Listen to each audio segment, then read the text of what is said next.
ఈరోజు రాష్ట్రం అంతా కూడా కేసీఆర్ వైపు చూస్తూ ఉంది. ఏడాది అర్థంలో కుల్లం కుల్లా అయిపోయింది. పాలేందో నీళ్ళేందో తేలిపోయినాయి. 10 ఏళ్ల కేసీఆర్ పాలన ఎట్లుంది, ఏడాది అర్థం రేవంత్ రెడ్డి పాలన ఎట్లా ఉందో ప్రజలకు కుల్లం కుల్లా అర్థమైపోయింది. రేవంత్ రెడ్డి అన్ని మాటలే తప్ప చేతలు లేవు అని ఇలా కుల్లా అర్థమైపోయింది. ఏం చెప్పిండు ఆ రోజు? చెప్పింది ఒక్కటన్నా అమలవుతుందా? మేము రాగానే ఎల్ఆర్ఎస్ ఫ్రీగా చేస్తాము, కేసీఆర్ గారు డబ్బులు లాగుతుండు అన్నాడు. ఇప్పుడు ఏం చేస్తుండు? ఎల్ఆర్ఎస్ ముక్కు విండి ఇలా పేద ప్రజల దగ్గర ఎల్ఆర్ఎస్ డబ్బులు వసూలు చేస్తుండు. ఆ రోజు ఏమన్నాడు? మేము వస్తే ఫార్మాసిటీ భూములన్నీ రైతులకు వాపసిస్తా అన్నాడు. ఇవాళ ఏమంటుండు? లేలే కేసీఆర్ 14,000 తీసుకున్నాడు, నేను ఇంకా 16,000 తీసుకుంటా అంటుండు. అంతా ఉల్టా. ఆ రోజు ఇదే పటాన్ చెరువు కాన్స్టిట్యున్సీలో జీవో 58, 59 కింద కొన్ని వేల మందికి పట్టాలు ఇచ్చిన పేద ప్రజలకు నేనే వచ్చి పంచిన ఆ రోజు కలెక్టర్ని పెట్టి. కానీ ఇలా రేవంత్ రెడ్డి వచ్చినాక 58 బంద్ పెట్టిండు, 59 బంద్ పెట్టిండు. పైసలు కట్టిన వాళ్ళకి కూడా పట్టాలు రాని పరిస్థితి ఏర్పడ్డది. అంటే మాటలకు ఎక్కువ, చేతలకు తక్కువ. అప్పుడు ఏమన్నాడు? రైతు బంధు ఇగో కేసీఆర్ 10,000 ఇస్తుండు, నేను రాగానే 15,000 ఇస్తా అన్నాడు. ఏమైపోయింది? కొండ నాలుగకు మంది వేస్తే ఉన్న 4 ఉడకపోయిందట. 15,000 కాదు కదా, 10,000 కూడా దిక్కులేవు కదా. వానకాలం రైతు బంధు ఇచ్చిండా? ఎగబెట్టిండు. యాసంగి రైతు బంధు ఏం చేసిండు? ఒక 40 పైసలు వేసిండు, 60 పైసలు ఎగ్గొట్టిండు. అంటే వానకాలం రైతు బంధు 9,000 కోట్లు, యాసంగి రైతు బంధు ఒక 5,000 కోట్లు ఎగ్గొట్టిండు. రెండు కలిపితే ఎంత? 9,5 14,000 కోట్లు రైతు బంధు కింద కేసీఆర్ ఇచ్చే పైసలు రేవంత్ రెడ్డి వచ్చినాక బంద్ అయినాయి. ఏం మాట్లాడుతుండు? రుణమాఫీ చేసిన అంటాడు. చేసిండా? రుణమాఫీ అసలు ఇవ్వాల్సింది 49,000 కోట్లు. అసెంబ్లీలో చెప్పింది 31,000 కోట్లు ఇస్తా అన్నాడు. ఇచ్చింది ఎంత అంటే 16-17,000 కోట్లు ఇచ్చిండు. ఆ ఇచ్చిన 16-17 ఎక్కడి? ఈడ రైతు బంధు కోసిండు, గాడ రుణమాఫీలు వేసిండు. అంతే తప్ప కొత్తగా ఇచ్చింది ఏం లేదు. నువ్వు వానకాలం యాసంగి కలిపితే ఎగ్గొట్టిన రైతు బంధు పైసలు 13-14,000 కోట్లు ఎగ్గొట్టినావు. గా 13-14 తెచ్చి గీడ రుణమాఫీ చేసినా అని మాట్లాడుతున్నావు. మొన్న అసెంబ్లీలో అడిగిన రేవంత్ రెడ్డి, నీ కొడంగల్లో ఏ ఊరికి చెప్తావో చెప్పు పోదాం. బట్టి విక్రమార్క నీ మదిరలో ఏ ఊరు చెప్తావో పోదాం. లేదంటే మా పటాన్ చెరువుకు వస్తావా, మా సిద్దిపేటకు వస్తావా రా. ఏ ఊర్లోనన్నా 100% రుణమాఫీ అయిందంటే నేను అక్కడనే ముక్కు నేలకు రాస్తా, నువ్వు రాస్తావా అని అడిగిన. సప్పుడు లేదు. మొఖం కిందికేసిరు, తలకాయ కిందికేసిరు తప్ప మాట్లాడతలేదు. అంటే ఇలా రుణమాఫీ ఆటానమందం కూడా కాలే, రైతు బంధు రాలే, 4,000 పింఛన్ రాలే, అక్క చెల్లెళ్లకు మహాలక్ష్మి రాలే. అన్ని మాటలు చెప్పిండు తప్ప ఏమి కూడా చేయలే.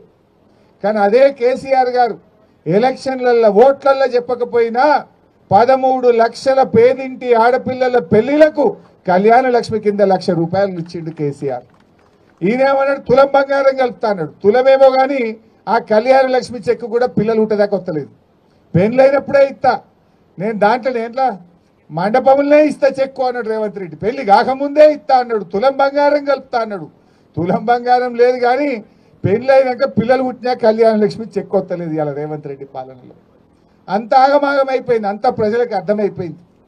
కేసీఆర్ తెలంగాణను నిలబెట్టిండు, కానీ రేవంత్ రెడ్డి తెలంగాణను పడగొట్టిండు.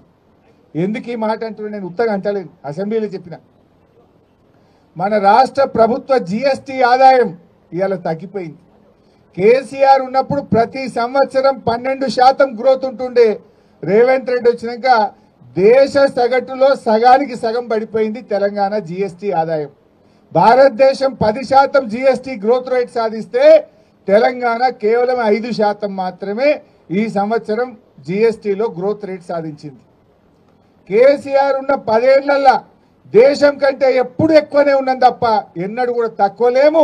రేవంత్ వచ్చినాక దేశం సగటులో మనం సగానికి సగం పడిపోయినామంటే ఈయన పరిపాలన వైఫల్యం వల్ల తగ్గింది. జీఎస్టీ తగ్గింది, స్టాంప్స్ అండ్ రిజిస్ట్రేషన్ తగ్గింది, ఆర్టీఏ ఆదాయం తగ్గింది. అంటే ఏది చూసినా తగ్గుముఖం పట్టింది, తిరోగమనం పట్టింది. కేసీఆర్ తెలంగాణ నిలబెట్టిండు, రేవంత్ రెడ్డి వచ్చిన ఏడాది అర్థంలో తెలంగాణను పడగొట్టిండు. ఇవాళ ఇది కుల్లం కుల్లా ప్రజలకు అర్థమైతా ఉంది. కేసీఆర్ చెట్లు పెడితే రేవంత్ రెడ్డి చెట్లు నరుకుతుండు. పెట్టుడు కేసీఆర్ వంత అయింది, నరకుడు రేవంత్ రెడ్డి వంత అవుతుంది. కనబట్టలేదా? మొన్న అగ్రికల్చర్ యూనివర్సిటీలో 100 ఎకరాల భూమి తీసుకున్నాడు, అక్కడ చెట్లన్నీ నరికేసిండు అగ్రికల్చర్ యూనివర్సిటీలో. నిన్న మొన్న మీరు చూసిండ్రు హెచ్సియుల 400 ఎకరాల ఇవాళ హెచ్సియు భూముల్లో అడవులను నరికి మూగ జీవాల పాపం ఇవాళ మూట కట్టుకున్నాడు రేవంత్ రెడ్డి. హైడ్రా పేరిట పేదల బతుకులు కూల్చిండు, హెచ్సియులో అడవులు నరికి ఆ మూగ జీవాల బతుకులను కూడా కూల్చిండు రేవంత్ రెడ్డి. ఆ మూగ జీవాల ఉసురు తగులుతుంది ప్రభుత్వానికి. మనం టీవీలో పేపర్లో చూస్తున్నాం, జంగల్ కొడితే ఆ మూగ జీవాలు జింకలు వచ్చి ఇళ్లలో పడుతున్నాయి. కుక్కలు దాడి చేసి జింకల్ని 2-3 జింకల్ని కుక్కలు కొరికి చంపినాయి. ఇదంతా రేవంత్ రెడ్డి పాపం కాదా? ఏం పాపం చేసిందని ఆ మూగ జీవాలు ఉసురు పోసుకుంటున్నావు? హైడ్రా పెడితివి, పేదోళ్ళ ఇండ్లు కూల్చి వాళ్ళ ఉసురు పోసుకుంటుంది. ఒక చిన్న పాప ఏడ్చింది, నా నాన్న కొనిచ్చినటువంటి వాటర్ క్యాన్ తెచ్చుకుంటా, నేను లోపలికి పోయి వాటర్ క్యాన్ తెచ్చుకుంటా అంటే కూడా ఆ చిన్న పాపను కూడా కనికరించకుండా పేదోళ్ళ ఇండ్లు కూల్చిండు రేవంత్ రెడ్డి. కేసీఆర్ది సాగు భాష అయితే రేవంత్ రెడ్డిది చావు భాష. కేసీఆర్ ఎప్పుడు మాట్లాడినా మిషన్ కాకతీయ కింద చెరువులు బాగు చేయమన్నాడు, వాగుల మీద చెక్ డ్యాములు కట్టమన్నాడు, ప్రాజెక్టులు కట్టమన్నాడు, రైతులకు నీళ్లు ఇవ్వమన్నాడు, రైతులకు నీటి తీరువా రద్దు చేసిన భాష కేసీఆర్ది. రేవంత్ రెడ్డి మాట్లాడితే ఏమవుతాడు? ఏది పేగులు విక్తా, మెడలేసుకుంటా, నేను తొండలు చొర్రగొడతా, తొక్కుతా, సంపుతా, సీరుతా, బట్టలు కూడా విక్తా, గిద్దప్ప సాగు భాష తప్ప ఒక్క మంచి భాష మాట్లాడిండా ముఖ్యమంత్రి? కేసీఆర్ది సాగు భాష, రేవంత్ రెడ్డిది చావు భాష. ఇంతకు మించి నువ్వు చేసింది ఏమున్నది రేవంత్ రెడ్డి అని అడుగుతా ఉన్నా. ఇవాళ ఈయన పని ఢిల్లీలో కూడా అయిపోయింది. మొన్న బీసీల ధర్నా అని ఢిల్లీకి పోయిండు, ధర్నా పెట్టిండు. ధర్నాకు రేవంత్ రెడ్డి ఏం చెప్పిండు? నేను రాహుల్ గాంధీని తోలుకొత్తా, ప్రధానమంత్రిని ఒప్పిస్తా, పార్లమెంట్లో బిల్లు పాస్ చేపిస్తా అని మాట్లాడిండు. కానీ ఢిల్లీ దాకా పోయినాక అర్థమైంది ఏంది? ఈయన పిలిస్తే రాహుల్ గాంధీ రాలే, ఈయన ధర్నా పెడితే ఈయన పార్టీ నాయకుడు రాహుల్ గాంధీ ఢిల్లీలో ఉండి ధర్నాకు రాలే, అపాయింట్మెంట్ కూడా ఇయ్యలే ఈయనకు. లాస్ట్కి ఈయన వాపస్ వచ్చిండు.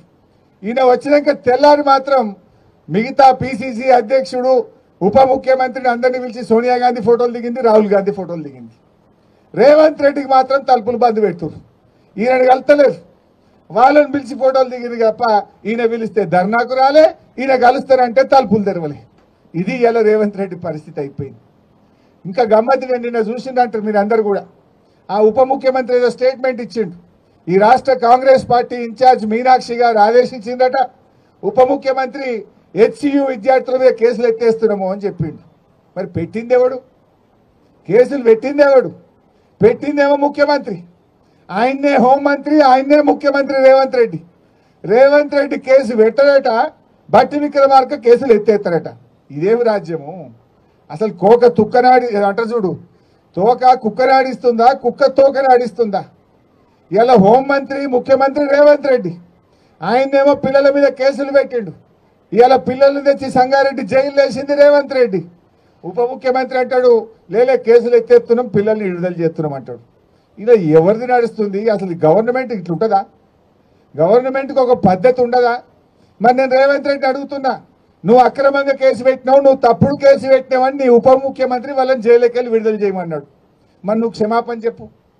రేవంత్ రెడ్డి నీ ఉప ముఖ్యమంత్రే చెప్పిండు, నువ్వు ఆ పిల్లల మీద అక్రమంగా కేసు పెట్టినావు, ఆ పిల్లలను అక్రమంగా జైల్లో పెట్టినావు, ఇది తప్పు అని నీ ఉప ముఖ్యమంత్రి కేబినెట్ మిత్రులు అందరు కలిసి వాళ్ళని జైలుకి వెళ్ళి విడుదల చేయమన్నాడు. కేసు పెట్టింది నువ్వే కదా రేవంత్ రెడ్డి. మరి నువ్వు రేవంత్ రెడ్డి నేను డిమాండ్ చేస్తున్నా, నువ్వు అక్రమ కేసు పెట్టినందుకు రాష్ట్ర హోంమంత్రిగా, రాష్ట్ర ముఖ్యమంత్రిగా హెచ్సియు పిల్లలకు బేషరతుగా క్షమాపణ చెప్పాలని చెప్పి నేను ఈరోజు రేవంత్ రెడ్డి డిమాండ్ చేస్తా ఉన్నా. అసలు నీ పరిస్థితి ఆగమైపోయింది. నువ్వు ఏం చెప్తున్నావో మీ మంత్రులే ఇలాంటి పరిస్థితి ఏర్పడ్డది. అంతా ఆగమాగం. రేవంత్ రెడ్డి పాలన సగం సగం ఆగమాగం. ఏది చూసినా సగం సగం, అంతా ఆగమాగం. మూసి మూసి అన్నాడు, 3 నెలలు ఉరికిండు, ఎల్లెలకెళ్ళబడ్డాడు. హైడ్రా హైడ్రా అన్నాడు, 6 నెలలు ఉరికిండు, ఎల్లెలకెళ్ళబడ్డాడు. ఏదన్నా ఒక్కటన్నా కొనెళ్ళిందా? దేవుళ్ళ మీద ఒట్టు పెట్టిండు, 15 ఆగస్టు కల్లా రుణమాఫీ చేస్తా. అటున్న సూర్యుడు ఇటు పొడిచిన భూమి ఆకాశం ఒక్కటైనా 15 ఆగస్టుకు రుణమాఫీ ఆగది, మొత్తం చేస్తా అన్నాడు. చేసిండా? చేయాల్సింది 49, చేసింది 16, 17, సగం సగం ఆగం ఆగం కదా. ఏది చక్కగా ఉన్నావు, ఏది కొనెళ్ళింది? దేవుని మీద ఒట్లు పెట్టి దేవుణ్ణి మోసం చేసిన ముఖ్యమంత్రి ప్రజల్ని మోసం చేయడా?